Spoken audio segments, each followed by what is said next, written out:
Anonymous kababalaghan, confessions, mausoleo.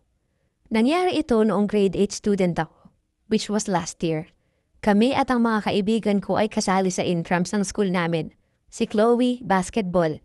Maria, volleyball. Ako at si Cassie, dance.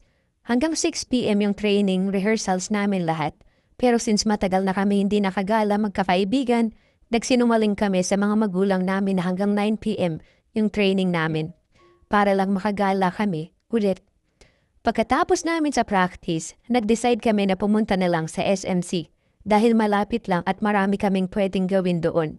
Pagkadating namin sa SMC, nag-shopping kami ng mga makeup, nag-photobooth, nag-sine, lahat ginawa namin all within 3 hours.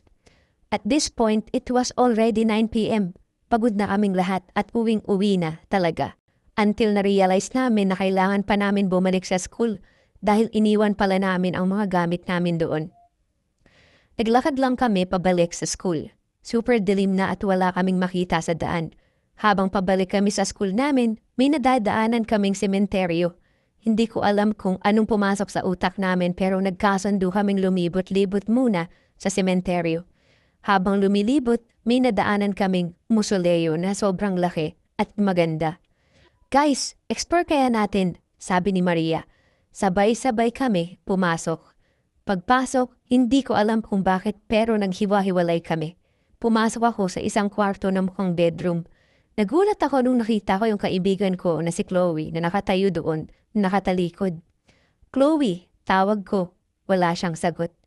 Nilapitan ko siya pero habang papalapit ako, napansin kong iba yung suot niya. Parang luma, hindi uniform o training clothes namin. Tapos bigla siyang humarap. Maputla siya, sobrang putla, at nangingitim ang paligid ng mata. Bago pa ako makasigaw, biglang namatay lahat ng ilaw mula sa mga kandila sa loob ng mausoleo. Nakarinig ako ng mga yabag, mabilis at magulong yabag, at biglang sumigaw si Cassie sa kabilang kwarto.